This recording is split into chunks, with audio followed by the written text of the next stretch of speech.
Good morning guys. आज का session हमारा ज्योग्राफी ऑप्शनल का रहेगा। ये सेशन 23 मेंस के लिए टॉपर्स का फ्री गाइडेंस प्रोग्राम के अंतर्गत स्टार्ट किया जा रहा है। आज के सेशन में विश्वजीत सोरेन भाई AIR 126 2022 बैच से इनके ऑप्शनल मार्क्स ज्योग्राफी में मार्क्स 298 थे, जो सिलेक्टेड लोगों में सबसे हाईएस्ट है। हम ये जानना चाहेंगे कि ज्योग्राफी में आज के टाइम में मार्किंग काफी वेरी करती है। कभी 210 भी आ जाते हैं तो सेम कंटेंट पे 280 भी आ जाते हैं। तो विश्वजीत भाई से ये देखेंगे कि कैसे क्या किया उन्होंने। तो विश्वजीत भाई जी, आप सबसे पहले ये बता दीजिए कि आपने मतलब किस तरीके से ज्योग्राफी को प्रिपेयर किया है। फिर उसके बाद में लास्ट में कुछ PYQs और फिर लोगों से क्वेश्चंस ले लेंगे। ठीक है दादा।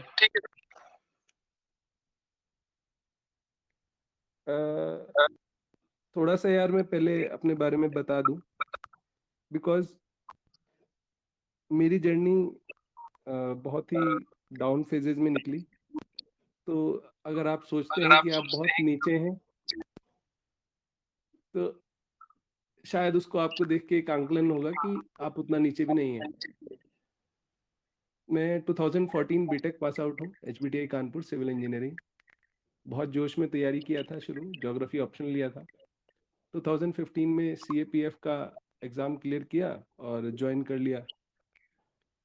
लेकिन मैंने 3 अटेम्प्ट दे दिए थे, पास होते ही 14, 15 और 16 से ट्रेनिंग शुरू करने के बाद लगभग 20 में रिज़ाइन करने के बाद में 20 का अटेम्प्ट फिर से दिया, नहीं प्री हुआ। 21 का अटेम्प्ट दिया और 22 का अटेम्प्ट दिया। तो मेरा छठा अटेम्प्ट था जिसमें मैं नौकरी पा पाया या सिलेक्शन ले पाया। और यार दोस्त लोग RP और हाइजेनबर्ग, अगर आप मेरी बात अगर सुन रहे हैं तो स्पीकर ऑन कर लीजिए, है ना। Let's keep this interactive session. Monologue मेरे को नहीं देना आता यार। भाई जी, काफी सारे लोग या लाइब्रेरी में होंगे या फिर मेंस का पढ़ रहे होंगे, तो फिर मतलब स्पीकर ऑन से फिर है ना ठीक है, थोड़ा इको हो जाएगा। ठीक है दादा, ओके। तो ज्योग्राफी का जो मेरा प्रिपरेशन रहा, पहला तो इंटरेस्ट बेसिस पे ही था कि लिया इसीलिए था। दूसरा, कभी विश्वास नहीं टूटा कि ज्योग्राफी कैन नॉट रिपे। तो मुझे भरोसा था कि इसमें नंबर आएगा और आएगा ही।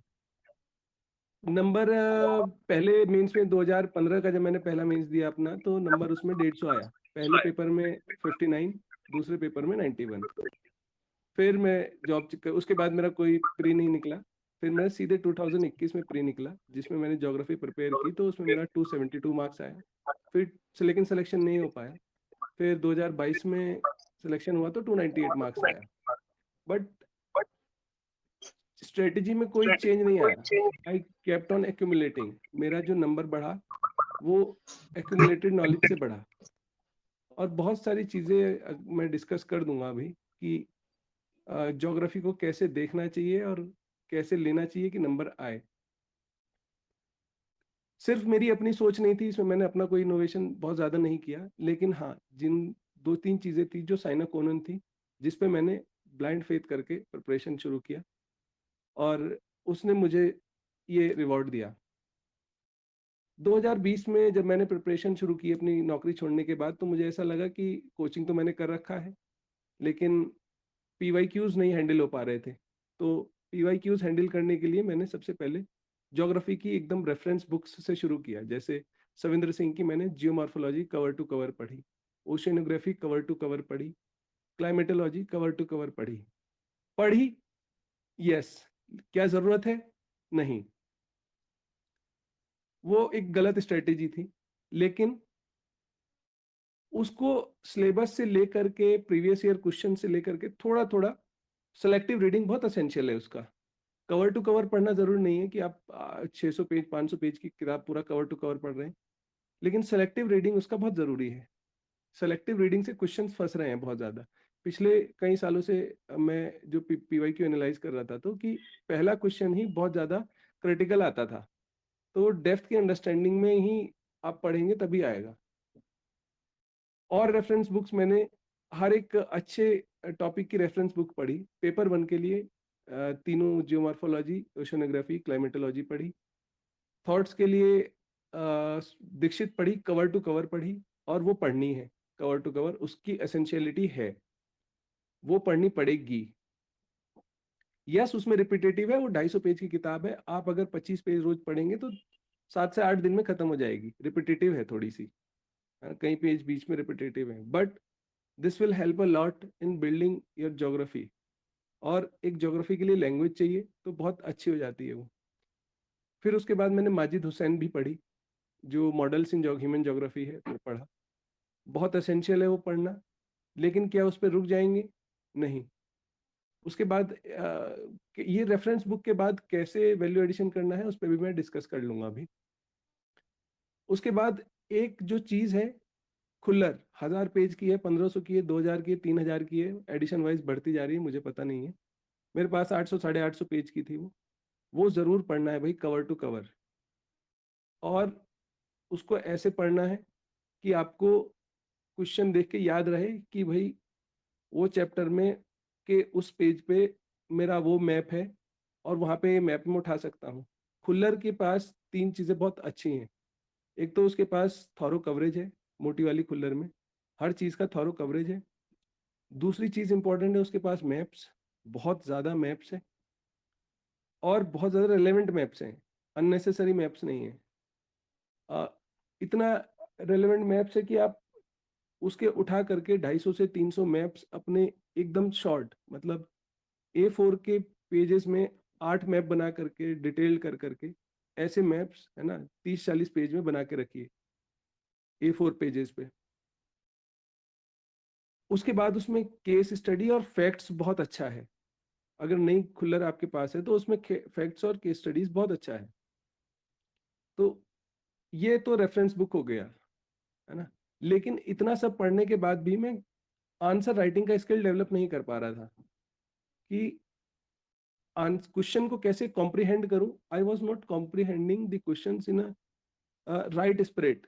क्वेश्चन क्या मांग रहा है और मुझे क्या देना है, वो मैं नहीं जज कर पा रहा था। बहुत समस्या आ रही थी मुझे इस चीज़ में। 2020 का जब प्री नहीं हुआ तो मैंने इस चीज़ को एड्रेस किया। 3-4 चीज़ों से मैंने एड्रेस किया इसको। सबसे पहली चीज़, मैंने तो 500 plus program Himanshu guidance IAS sir का लगाया।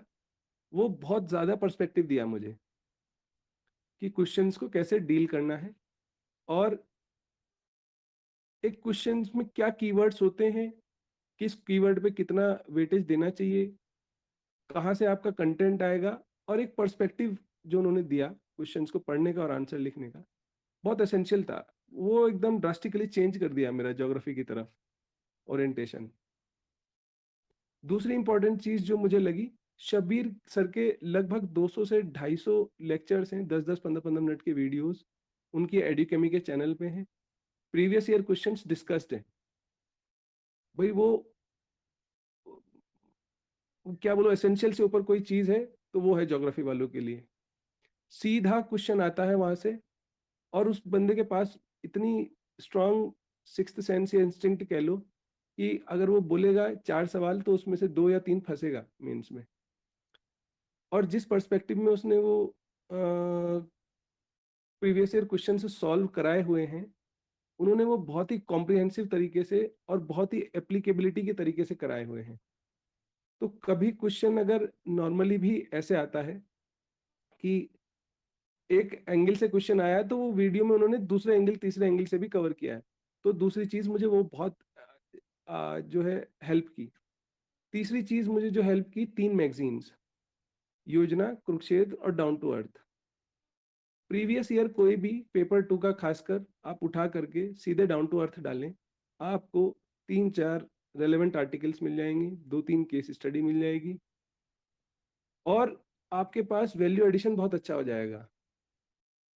चौथी चीज जो मेरे साथ मैंने की, मैंने स्पेशल एक डेडिकेटेड टाइम रखा था कि रात में लगभग डिनर के बाद 10 बजे से 11 बजे तक मैं भाई ये करूंगा कि ब्रेनस्टॉर्म करूंगा सिर्फ प्रीवियस ईयर क्वेश्चंस। ज्योग्राफी के, जीएस के, रोज रात को 1 घंटा, उसमें 3 क्वेश्चन कर पाऊँ, 4 क्वेश्चन कर पाऊँ, लेकिन वो ब्रेनस्टॉर्म करूँगा।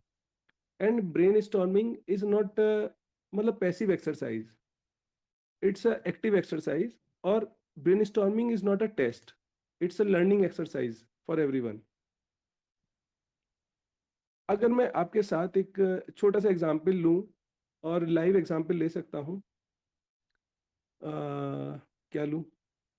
ज्योग्राफी से हट के कॉन्स्टिट्यूशन में ले सकते हैं ना, कि बेसिक स्ट्रक्चरल डॉक्ट्रिन, है ना? कि इस पे क्या ब्रेनस्टॉर्मिंग करूँ, है ना? तो चलो एक क्वेश्चन हम लोग फॉर्म कर लेते हैं ना, कि उम, हाँ, ये कि has the basic structure doctrine delivered और protected the will of the people? Simple सा एक क्वेश्चन है ना? कि कॉन्स्टिट्यूशन का उसका बेसिक स्ट्रक्चर डॉक्ट्रिन का मुद्दा क्या है? कॉन्स्टिट्यूशन को प्रोटेक्ट करना। कॉन्स्टिट्यूशन क्या है? Will of the people protect करना। तो ब्रेनस्टॉर्मिंग अगर मैं करूं कि, या फिर दूसरा क्वेश्चन ले लो, how has the basic structure doctrine evolved? तो अब मैं ब्रेनस्टॉर्मिंग करने जा रहा हूँ, है ना, कि मेरे दिमाग में क्या क्या याद आएगा। नॉर्मली आप बेसिक से शुरू करें, है ना, आपको पहली बार में नहीं आएगा। आपको हो सकता हो ये याद आ जाए कि 1973 का बेसिक स्ट्रक्चर है, कि वो केशवानंद भारती केस में आया। और थोड़ा-सा सोचूँ, तो थोड़ा-सा और सोचने पे मुझे पता चलेगा कि 7-6 की मेजॉरिटी से जीता, है ना? और थोड़ा-सा सोचने में पता चलूँ कि 7 में क्या बोला, 6 ने क्या बोला, वो भी पढ़ लूँगा, है ना? तो फिर और अगर मैं थोड़ा पीछे जाऊँ, तो गोलकनाथ केस क्या हुआ, है ना? कैसे-कैसे जुडिशरी और लेजिस्लेचर के बीच टसल चल रहा था। First amendment act, 9th amendment act, 17th amendment act, 25वें अमेंडमेंट एक्ट में एकदम आमने-सामने आ गए। है ना? फिर केशवानंद भारती केस आया, फिर 42nd अमेंडमेंट एक्ट में आमने-सामने आ गए। तो this was a debate going on between legislature and judiciary, कि एक जो है पावर रेस्ट्रिक्ट करना चाह रहा था, कॉन्स्टिट्यूशन चेंज करना चाह रहा था। Indira Gandhi honourable prime minister के अंडर में वो बहुत फास्ट चल रही थी, टाइम से अहेड जाने की कोशिश कर रही थी। और जुडिशरी जो है उस समय फंडामेंटल राइट्स और डीपीएसपी को बैलेंस करने की कोशिश कर रहा था। तो ये धीरे-धीरे इवॉल्व होता चला गया। 44th अमेंडमेंट एक्ट आया, मिनर्वा मिल्स केस आया, मेनका गांधी केस आया, आईआर कोएल्हो आए, एसआर बम्बई आए, बहुत सारे cases, that's how it evolved, है ना?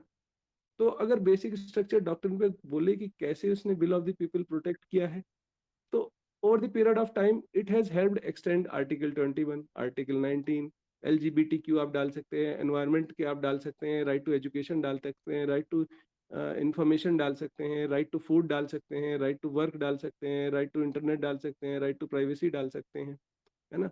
तो विल और राइट दोनों, विल प्रोटेक्ट की है, राइट्स एक्सपेंड किए हैं, all in the ambit of Kesavananda Bharati case. तो ऐसे ब्रेनस्टॉर्मिंग करना है ना?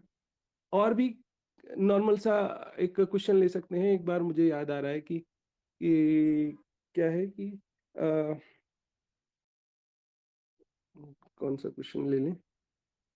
चलो वो ले लेते हैं, एक अर्बन एरियाज के वाटर डिग्रेडेशन पे कुछ आया था, कि अर्बन एरियाज में वाटर, ग्राउंड वाटर डिग्रेडेशन हो रहा है।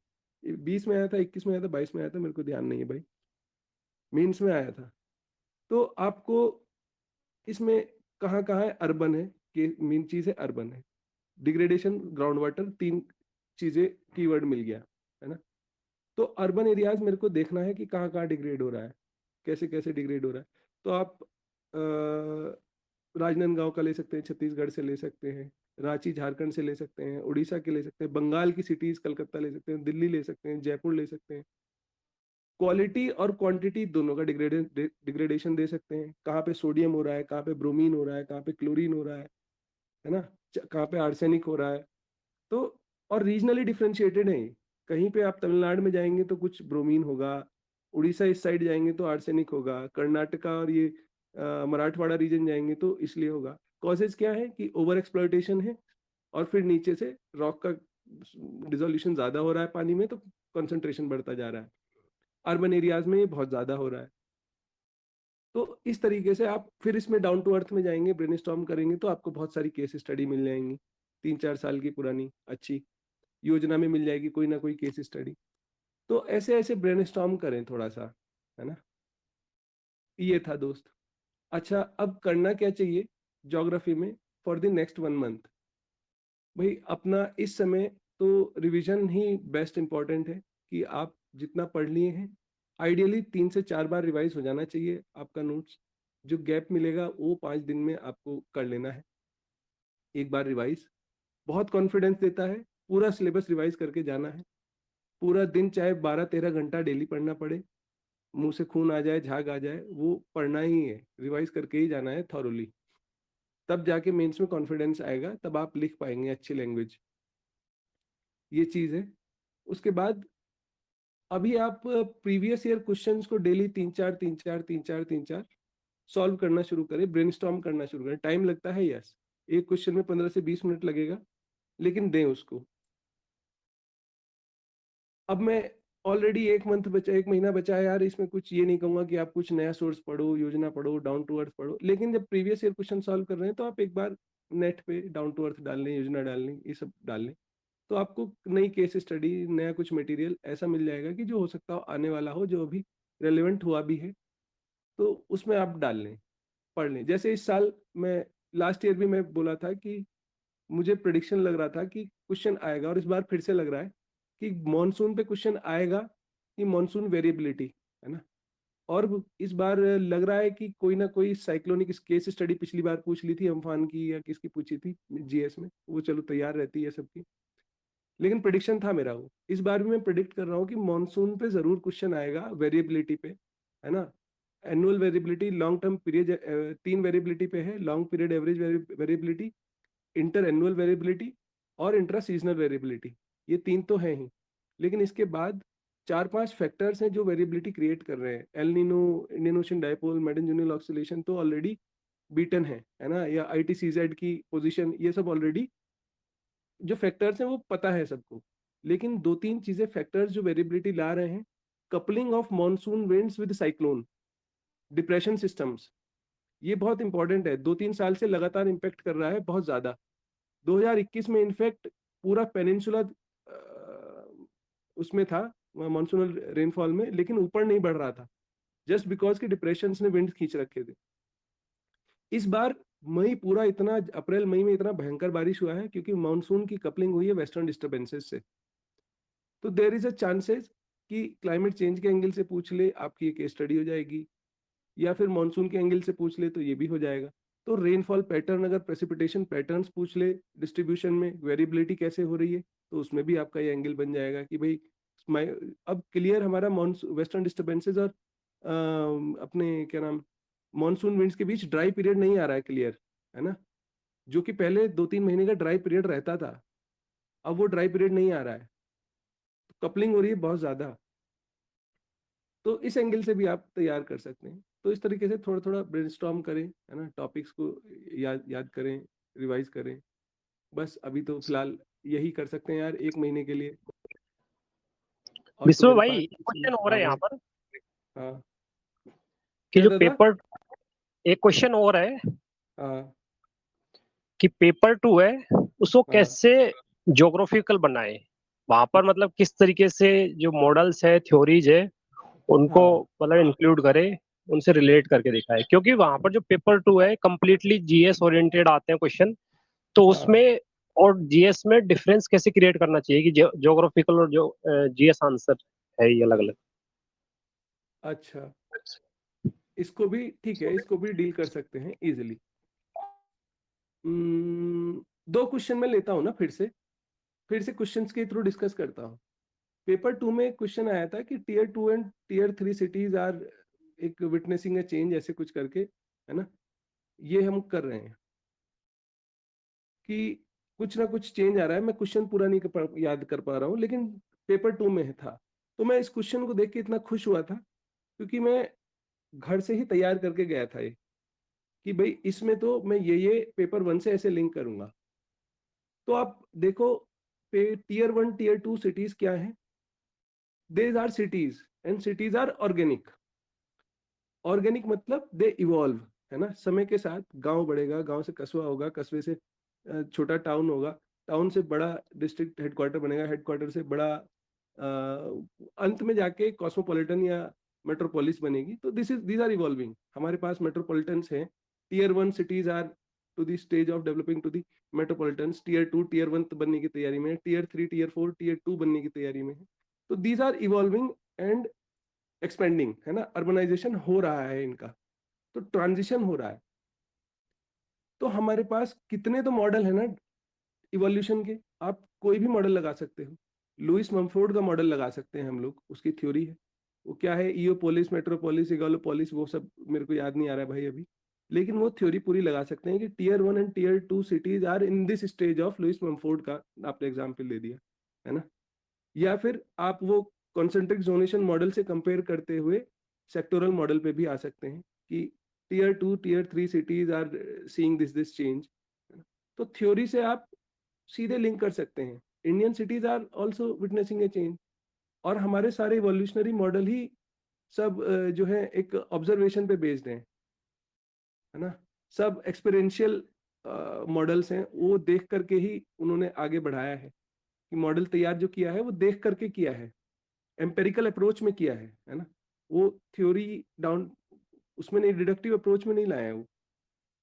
तो आप टीयर 1 टीयर 2 मॉडल को आप उसमें रख के देखो ना अपनी सिटीज को, कि जो हमारी सिटीज हैं उसमें रख के देखिए।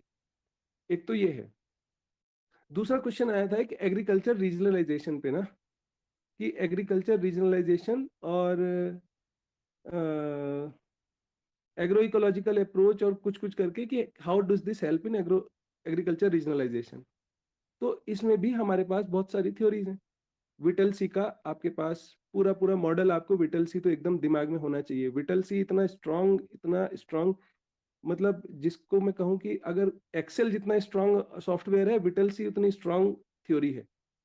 वो एकदम रटी हुई होनी चाहिए, वो बहुत जगह लगती है।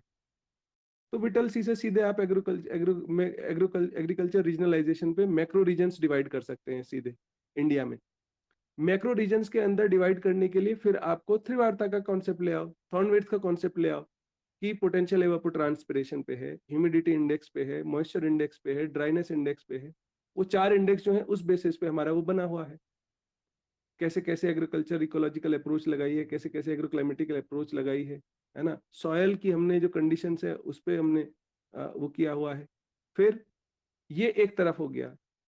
खुले हम लोग जाएंगे तो खुल्लर ने अपने आप में 4-5 इंडेक्स दे रखा है।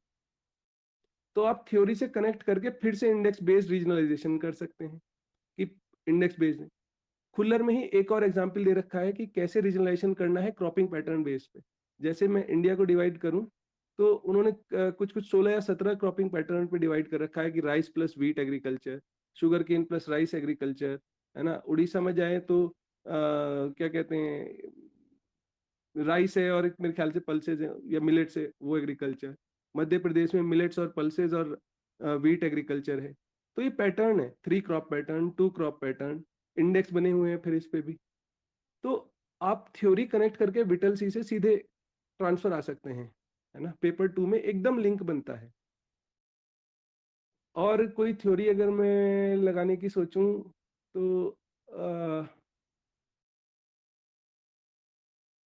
माइग्रेशन थ्योरीज बहुत इंपॉर्टेंटली लग जाती हैं, है ना। जैसे इंडिया में माइग्रेशन पैटर्न आएगा तो सीधे माइग्रेशन की थ्योरीज लाओ।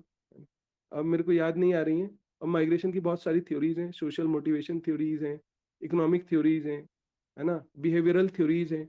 तो सारी थ्योरी माइग्रेशन की लग जाएंगी कि इंडिया में कैसे कैसे माइग्रेशन हो रहा है, कहाँ कहाँ माइग्रेशन हो रहा है, स्ट्रीम्स कैसे कैसे जा रही हैं, क्या फैक्टर हैं, क्या पॉजिटिव फैक्टर्स हैं, बिहेवियरल फैक्टर क्या है, इकोनॉमिक फोर्सेस क्या हैं, सोशल फैक्टर्स क्या हैं, है ना। वो आप वो कर सकते हैं, लिंक कर सकते हैं पूरा। तो ऐसे हर उसमें पेपर की थ्योरी, बस ब्रेनस्टॉर्म करने की जरूरत है कि कैसे मैं थ्योरी लगा रहा हूँ। हाँ, एनर्जी की कोई थ्योरी लगी है नहीं, कि एनर्जी पे क्वेश्चन आएगा तो उसका तो कोई थ्योरी है नहीं, है ना। ट्रेड पे है, ट्रेड के कॉन्सेप्ट्स बने हुए हैं। आप खुल्लर में जाएंगे और एनसीईआरटी पढ़ेंगे तो ट्रेड पे सीधे सीधे पैटर्न्स है ना, पैटर्न है, पैटर्न बोथ टाइम स्केल में पैटर्न और कॉन्टिनेंटल स्केल पे पैटर्न है, कि ट्रेड का 3 पार्ट में डिवाइडेड है, कि कैसे कैसे किस किस कंट्रीज के बीच में ट्रेड बढ़ रहा है या घट रहा है वो। फिर टाइम स्केल पे कि कॉलोनियलिज्म से लेके आज तक मॉडर्न एरा में कैसे कैसे ट्रेड चेंज हुआ है, कि कॉलोनियलिज्म में कुछ कंट्रीज रॉ मटेरियल प्रोवाइड करती थी, लेकिन आज की डेट में वो मैन्युफैक्चर गुड्स भी सप्लाई कर रही हैं, तो टाइम स्केल में भी चेंज हुआ है। फिर ये कंटेंट ऑफ गुड प्रोड्यूस्ड और कंटेंट क्या नाम वॉल्यूम ऑफ गुड्स जो है ट्रेड का, उस पे भी आप डिस्कशन दे सकते हैं। तो ट्रेड की थ्योरी भी लग जाएगी और आपका इंडियन स्पेसिफिक भी हो जाएगा। तो इस तरीके से लिंकेज बना सकते हैं।